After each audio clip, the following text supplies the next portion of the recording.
Wow. Man standing on business. He's out for blood here. He's trying to use that power wave to really shut down, especially the backline members, or go for the 1v1s. 3 Purifiers in the game right now, 1 on Kabuki, 2 on Skylar and Dawn. Clay is on the flicker though, so that is, you know, a factor that can lead him to be getting caught in the late game. Brusco is just chilling, man. Gotta watch out. Some damage placed down here. Brusco still has regen. Clay controlling this part. Letho secured by Irad early on. Man-to-man mark from YAWI and also Brusco now. Trying to invade this one, Irad. Maybe trying to force his retribution as we take a look at the emblem by GamesMax. Arashi, what do you see here? Oh, YAWI wants to be all over the map. He won't be able to get the purple. He has skill with the Inspire. He's trying to go for a bit more utility, whereas Clay actually goes for more movement speed. Skylar though! Purify, one more shot! Oh! He doesn't get it. Skylar gets out just in time. The wave pushing back towards Kabuki, and YAWI gets pulled back by Irad. Very low, no purifies for both the gold laners, and Irad helps Skylar get rid of this wave. Right, small victories right here so far. Very, very aggressive from both teams, and I think he's still on the losing side of it, but hold on, Brusco, break the flicker. And now they're gonna set up for the turtle in about 10 seconds. Is it Power Wave? It is! Let's go! Power Wave! I want to see how this plays out, especially with the first turtle fight, man. Because on paper, there's just so much damage and crowd control built into Aura that even Irad on the Barats, I feel like can't really take that burst damage potential lightly. Already a really good setup for Aura. They cleared out the wave much faster than RRQ, and they got level 4. Brusco still 3, same with YAWI. Let's see though, who has the advantage here. 2 utility junglers, they're gonna reset it. Yep. Gugun needs to be careful of that Deathness Welcome. It could be 50-50. It could also be 100-0. If Irad gets a Deathness Welcome, Gugun dashing forward, getting taunt now. Oh, knockout strike 2 times! Wow. And Gugun gets it! Beautifully done by Aran on the back as YAWI goes even away. The dragon finishes Clay off with a lethal ignition tick from Aran. Takes him out clean from the dragons. No power wave, Mirko? Power wave! That was a really, really good... Oh, Irad! No power wave because another KOF skin is going ham. He's the power wave. Out of nowhere, YAWI and YesKill 2-man crew trying to take this one. Let's see though, he's gonna be stolen by Clay. So it is still a W for Aura in this time of the game. 1k gold lead and 2 kills. Wow. That's a tough situation to have, man. The fact that they did not get the turtle despite all of the resources they used in that fight. I think Aran was the one that was able to stealthily snipe out the turtle. Might see a replay on that. But man, Aura, again, when it comes to objectives, always so solid, and they're always dictating when the plays happen. So RRQ are the ones reacting, forced to try and scramble into a play, or suffer the consequences and get flanked. And YAWI was able to find the pickoff onto Clay as well. So that is something that I think RRQ needs to take into consideration and adjust. Clay has to be somewhere in the back, and he has to save some of that crowd control to ensure that YAWI can't just do what he wants. We've talked about Gugun all the time about objective takes, but in the background though, Aran and also YAWI is doing work for him to be able to secure that easy retribution. The icing on the cake play, man, that diversion from YesKill just... He's also low on mana, by the way, so it's more of a gamble play, but it paid off. It certainly did. Skylar, Entropy. Uh-oh. Better trade, but Gugun catches him off guard. Skylar will have to use that Purify. That's a big resource burnt out. 13 seconds for the turtle. Doesn't seem like RRQ would want to go immediately for the contest. I feel like it depends on how these fights play out. The fact that YesKill has so much more space to operate, and Clay is just forced to play so much more reactively, being the main solution against YAWI technically right now. Once again, the turtle setup. They already got the advantage here. The turtle is on the side of Aura, and they actually chunked a bit of damage from Brusco and also Skylar. Where the dragon caught him down. Wow, well played by YAWI, locking him down as Brusco now gets melted down by Kabuki. A desperate death to this welcome is all he can ask for. Power wave. Aran takes him out. But Aran was able to get so much more prio there. Arriving to the fight without even losing anything. He is just outlaning Dawn as well at this point. Slowly but surely now you can see the pressure leaking into the waves, into the side lanes. Skylar not really finding any safe zones to farm.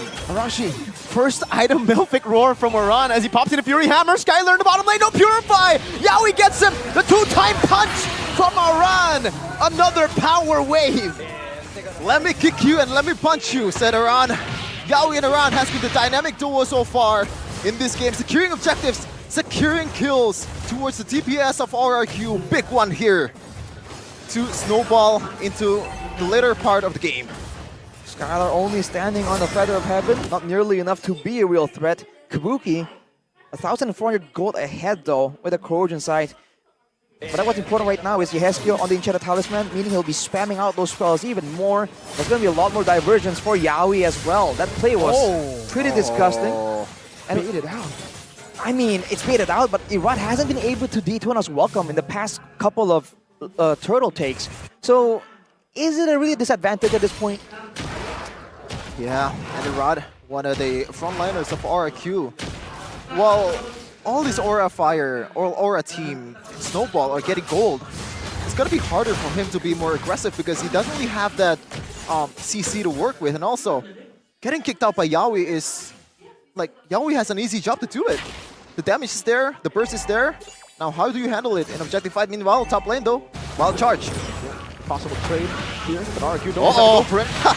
That's another Yawi entrance with the diversion of Yehezkiel, and Gugun is holding the Dino now down. Kabuki looking to shred him down, but now it's going to be a death in his welcome onto the back. Gugun gets he praises Rack chunked in, but he will fall. Skylar melts it down. A run with a knockout punch to the Dino. Power wave once again, Iran. I'm kind of disappointed that you didn't say it, Mirko, but they're looking to go I've been saying it too much. You know? No, there's nothing too much because Terry always said it. You're right. Yep. And now, without a jungler, they want to actually secure this turtle. This is a risky one, Aura, and they will decide to reset it. Wow, RQ spent a whole lot of resources to get it done now, and they got baited in. Wow, and Yehezkiel still wins it. Brusco with the flinker to power. They turn. Yawi finds the way of the dragon to displace him for Kabuki to finish him off. Everything is rolling for Aura. Even though they got one kill, RRQ towards Gugun, but they always won the trade. And this time around, without a jungler, they actually secured this one. Oh no, Death is welcome. Again, baited out. They're so scared of the damage potential of a run. There's just so many crowd control tools that Aura can use to really burn out the responses, the counters that Aura have at their disposal. Even though they saw that earlier, Gugun wasn't around, they wanted to go for the neutral objective, but it just didn't work out for them. It was a bit too rushed. I feel like they should have really gone for more of a fight, if anything. But now they're trying to counter back, they're trying to find neutral objectives, but look at the diversion threat, man. You can see Yehezkiel just trapping it out. Oh no. That's one punch and a diversion in the back. A conceal. Yawi. Just recalling on him, man. Man, we saw Yehezkiel coming, but I didn't see Yawi coming at all. He just comes through the back and just forced the flicker from Clay. This guy's macro is ridiculous. It's the conceal on top of the diversion, man. The double layers of unpredictability. Now guys too far in front though. Brought back to the team and slain by Skylar. That's just welcome onto Gugun right now as Kabuki is able to dash away from it. Eternal Guard knocking him up, but look at Aran! Power wave for Aran again. It's a double. Power play from Iran, securing 2 kills after that very important sacrifice from Yawi, just getting all the resources away from RRQ, and right now they're sitting about 6k gold lead in 9 minutes. It's just a lack of damage at this point, man. They're just a bit too far behind. A Skylar. Whoa. What are we looking at? I actually just realized that Aran has 7 kills. Yes. 7, 0, 0. Power wave. That is power of nature, nah. No. Power wave. He's been power on. He's been destroying people in the back line, also the front line. Yehezkiel though, forced to flicker away, but not a lot of things that RQ can look for with that pressure. No, RQ just looking to trade something on the board, and in the bottom lane, Aura just get it for free. Well played to Aura. If you want to play as good as Aran, do not forget to secure the skin of Terry Bogard, and also 2 other... meanwhile... Yeah, this one is another KOF skin. It's Iori Yagami who kicks the Dino back and the fade away! Kabuki's on a killing spree! The whole composition just works so well, man. Even when you get out with a sliver of HP, there's just so many things that can still take you out. making things worse right now. Next of Durance built up for Yehezkiel.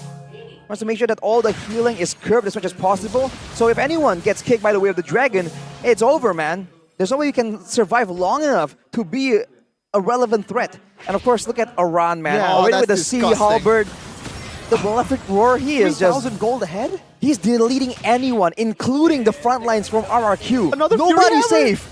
He goes another. Oh, he's half the sizzing, I think. Another Fury Hammer. Did you say half the season? Yeah. He's half the season. All right, man. Just around things. Casually just deleting people with the power wave. Now with the Lord, though, Aura is playing, once again, just slowing the pace down, trying to be more calculated. And RRQ, they don't really have a lot of ways to really clear waves from a very reliable, safe distance. Immortality early buy from YAWI. His second item, rushing that immortality. Now, this is where things get a little bit tricky for Aura Fire. They do have engage potential. They do have that long-range potential in Yehezkiel and also Kabuki, but YAWI, he has to be more careful to be engaging in under the base, man, because there's a lot of cancels there that can pretty much make you make a mistake or blunder in this part of the game. So he has to be careful on his approach. But Aran, I don't think he's careful at all. Oh my goodness! Oh, he finds an angle to go for the dragon, and now Kabuki just shreds him down. But it is going to be YAWI losing immortality in the back. Gugun is zoning them. My god, a double kill. Gugun still looking for the taunt, but Don gets out of the CC with the Purifieds. 2 members down again for nothing. A 10,000 gold lead for the Dragons. There's no defensive item in Aran's dictionary. He's going full penetration, also physical item. Meanwhile, Gugun very, very aggressive. Going in. Aran as well, trying to zone them in the back. Meanwhile, Kabuki just free hitting, having all the space, all the time that he needs to get that turret down. Base turret number 1. This is some interesting KDAs, man. 0-0-12 from Luoyi. I mean, it's good, but you didn't get a single kill from all of that? Nope, Aran wants it. Nope. You got a turtle, actually, if anything. So Skylar now with the Divine Glaive, though, will be a bit more threatening.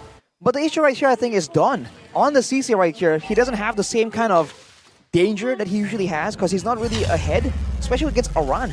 Here's a replay, though, of that earlier fight, presented by official tournament smartphone Samsung Galaxy S24. YAWI starting to play off, and Gugun just walking up menacingly, backing everyone from RRQ away, denying any kind of follow-up. Can we just, respect the fact that there are 2 Purifies, and again, Don, you have no Purify. Why is he in the front? And now he gets taken out. Gugun is just going to go in all the way. Around in the back, dealing damage to Clay, getting him so low. Diversion! Oh! Aura straight from the back, and it's 3 down. Irad is running for the hills, chased down by Gugun, taunted up. It's a 1v1. Gugun versus Irad. Gugun should be able to win this out, man. He has the Appraiser's Trap, but that's his welcome. We'll stun him for a bit. Top lane, though. Top lane, now Gugun will drop back. They don't even want to go for the kill. They don't even want to go for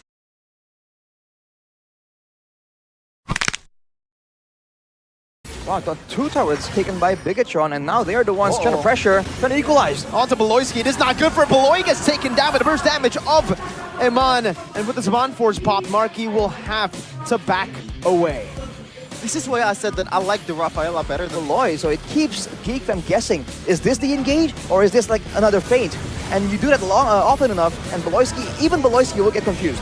Look at JM in the bottom lane. Super Ken wins out the retreat battle as Marky pops into Blazing Duet. Now Razor's Rad from Super Ken Moreno with a Raging Sandstorm onto a boy, but Luke does the same thing now, flickering onto Moreno, who's still able to get that photo prop from Key. And Iman in the back is still dealing damage up.